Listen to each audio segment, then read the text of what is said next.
All right, the Devil Dog 100 miler. I know a lot of you have been waiting for my race recap to find out what happened in this race. I'm going to share that with you right now. As you all know, if you're following along, the Yeti 100 miler was my A race this year, and it got canceled due to the hurricane that came through and decimated Western Virginia and North Carolina. We were out there. It was craziness, and it got canceled.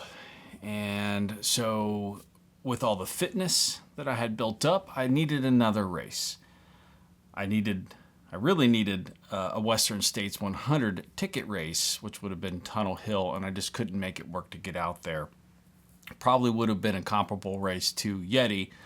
So that left me a couple months, roughly, to train specifically for the Devil Dog 100 miler, because there was going to be a lot more climbing involved. And I just wanted to make sure that I would be ready. And the Devil Dog 100 is dead square in the middle of the park. It's actually surrounding the park. It's pretty much almost the perimeter of the park, the laps, of where I've been training for. Close to 12 years. And so I'm very familiar with the park. So I know what I was getting myself into. And to be completely honest, the Devil Dog 100 miler, doing a 100 miler in that park has never completely appealed to me. Because I know it's tough. It's not tough. I mean, look on the back of their shirt. Sneaky hard. And that's the race profile. That's the race shirt for it, by the way. It's pretty cool. Nice shirt. Great swag in this race. So the race is sneaky hard. For 100, there are areas that are runnable. There's a lot of areas that are not runnable. And in hundreds, I like to be able to kind of click off and just tick off miles. And there's not a ton where you can click off a large chunk of section of miles. So it makes it hard. I'm doing lots of climbing. It's about, from my watch, it's about 2,400 feet of vert per lap. There's 5 laps. The first lap is 23 and a half, and then subsequent laps are 19 and a half miles. So you have to do like a little extra section on the first lap to get it to equal 100. So I knew this was going to be tough. But I wasn't going to back down from a challenge. I've run 24-hour races in this park, 12-hour races in this park, and I knew it was going to be tough. This wasn't going to be a walk in the park. This wasn't going to be turn your brain off and just kind of get through it. I came in really, really good shape. I trained hard, did a ton of vert for this race. I did a trial run a couple weeks out, about 22 miler, and crushed it and just felt really strong. So I came into this race with a healthy bit of respect, but high confidence in my ability.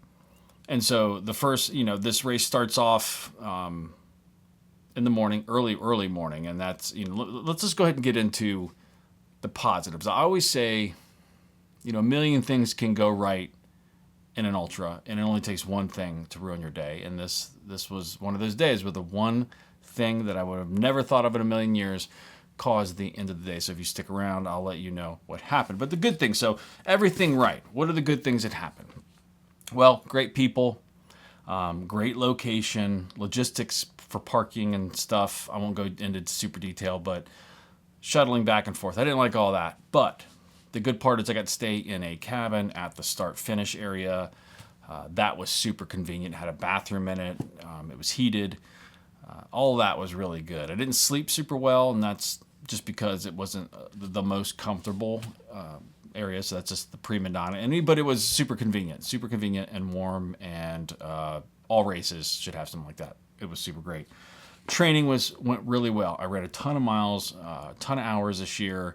Great shape. I lost the weight that I wanted to lose. I've been getting tons of sleep. I've been prioritizing sleep, getting at least 8 hours a night for months. I definitely see the difference with my training. The temps were going to be nice this day. I mean, they're going to be super cold. It was 17-ish when the race started, so I had ice sickles hanging off my beard.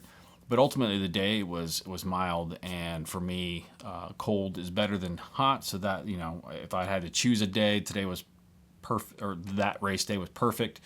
I worked for aid station the year before, and it was cold rain all day, which is what I cannot stand. I cannot stand cold rain. I was healthy. Cabin at the start, that was super convenient. Literally 25 yards from the start. Bathrooms, even on the course, there was multiple heated bathrooms that you could go to if you had to go to the bathroom. So if you're somebody who typically has stomach issues, that was convenient.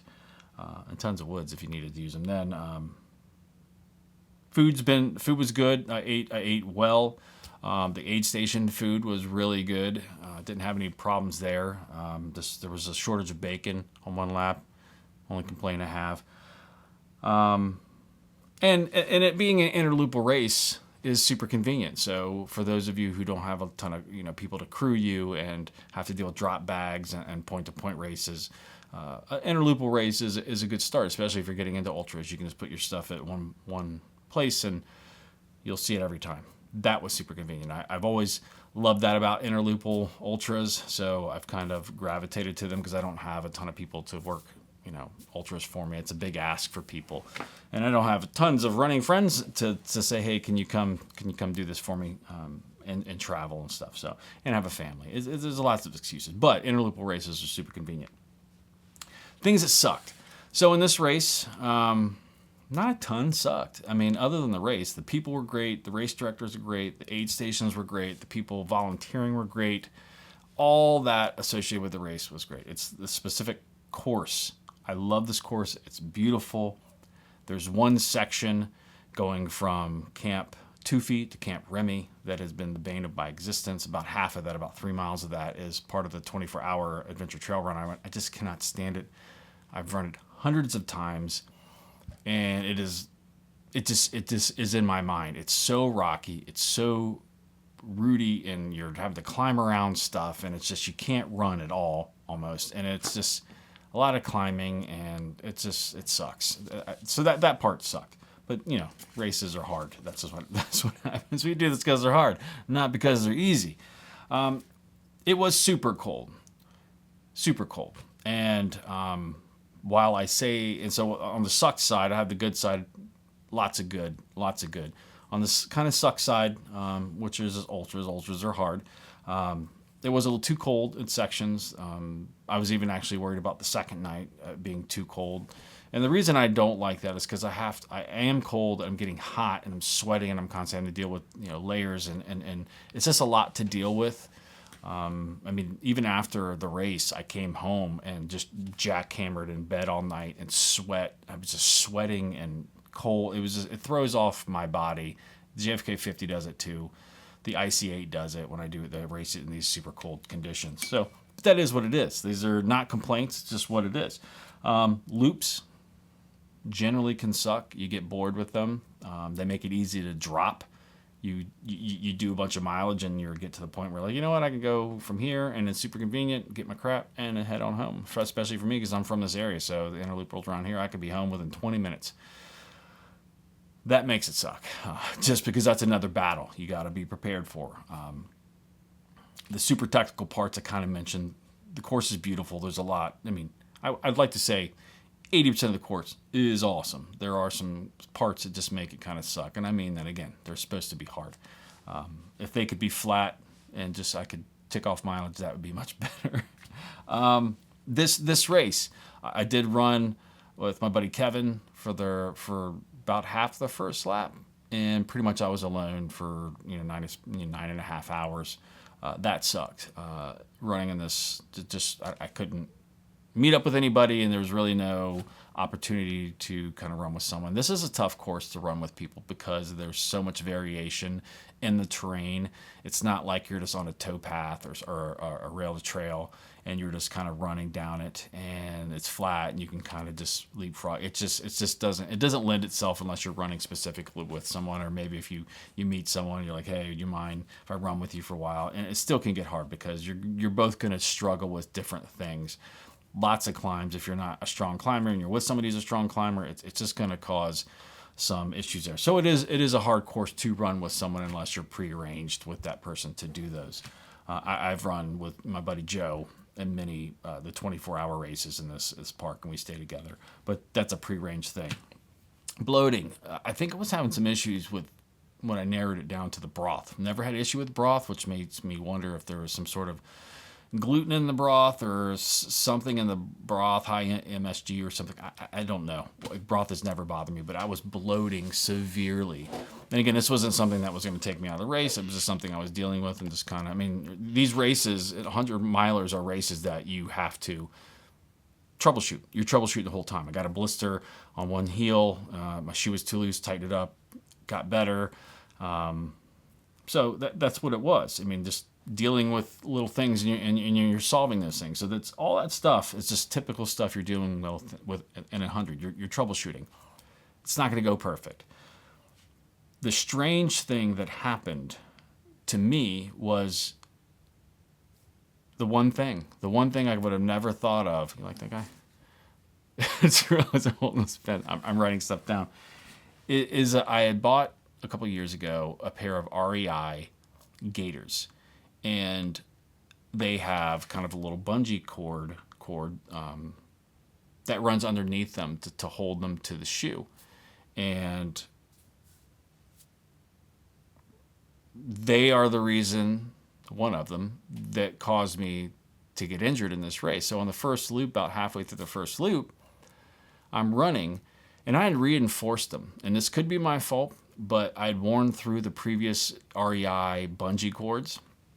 They were a little thinner, little black cords that run under there, and they just, they start to get cut up after a while. I went through 2 pairs, and then I went to REI and said, "Do you have any more of these?" They're like, "No, we don't sell replacements." So I'm like, either had to buy a new pair of gaiters or figure out a solution. So I did. I found some thicker, same material, made the same way, just a little bit thicker shoelaces in REI that were bungee, that were supposed to, so you didn't have to worry about tying your shoes. I was like, this is perfect. Changed them out. I've run in them several times on trails, no issue. But in this trail, most routes are not, they're just kind of rounded, exposed. Somehow, a 1 in a billion shot, I'm running, not walking, and a root sticking up hits that. Let me see if I can recreate this right here, and catches underneath. I probably should have the bungee cord somewhere, or show you what it is. Never mind. Well, the root caught in that bungee cord, and because it was thicker, did not snap. It caused my foot to flex back, yanked me around, fell, and completely jacked my foot up. And of course, my adrenaline's running. It's 17 degrees outside, 20 degrees maybe by this point. Didn't think anything of it. Pulled the cable back off the root. It was just like, that was a weird thing for it to happen, because it's literally within the lugs. It's not like it's dragging, and it's not like it's sticking up for it to be caught, sticking out for it to be caught. I didn't think it did hurt at the time, but if you've been on a trail and you've stubbed your toe and you've almost fallen, all that stuff kind of hurts. I got over it. Finished the 23-mile loop, 23.5-mile loop. Not feeling anything. Keep going. I start the second loop, and I start getting around to probably mile 35, and I'm like, from about on my right foot, from like the knuckle behind my big toe all the way up the front of my ankle is starting to hurt. And again, because this race isn't on like a flat surface, a lot of times you're climbing up and you're having to flex your foot a lot. And it started getting to a point around mile 39, 40 where I was having a hard time lifting my foot up. So I was hitting rocks, and within the last 3 miles of getting back to the aid station again, I tripped twice and fell. And so I started getting, and it's hurting at this point. I had to tighten my shoes as much as I could to try to numb it and try to get through it. And it was getting to the point where I could no longer put my foot where I want, and it's dark. And so that worried me, because it was going to be a long time, a long night in those rocks, and it's not going to get any better. I still got to do, at that point, I would have had to do 3 more loops. It was going to be, what was going to be inevitable is I was going to end up having to drop. And so I was having to deal with that. So I got back to the aid station, got warm, tried to loosen my ankle up and see if I could do it. I was walking up the steps of the stage and the pavilion area, just really work. I spent about half an hour trying to see if I could go, because I did not want to drop. I felt good. I felt strong. I had no doubt in my mind I was going to finish this race. I had what it took to finish it. But this injury was keeping me from being able to put my foot in a safe manner. And there's a lot of areas along this trail that are very dangerous, that you cannot fall. If you fall off the edge, it's going to be a very bad day for you. And those rocks and roots and stuff that I was trying to go around are not going to go away. And so ultimately, I want to run the rest of this year, and I want to race in February. I got the IC8. I chose to not damage my ankle anymore, and it did have. And once I got home, I did have bruising, and it was very sore. Hindsight, there's a lot of things I would want to do over.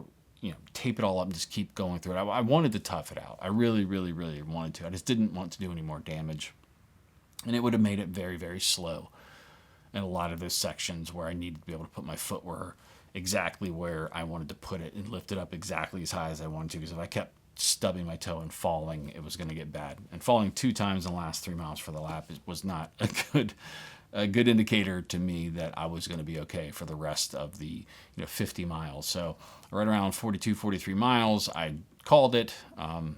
Disappointed because I wasn't broken. Other than my ankle, felt great, felt strong, and that made it very, very difficult. 100 miles is a long time for things to go wrong. I try to account for everything, and this time I read off the list of everything that went well. Everything went well. I was rested. I was in shape. Aid stations were fantastic. My nutrition was on point. Hydration was on point.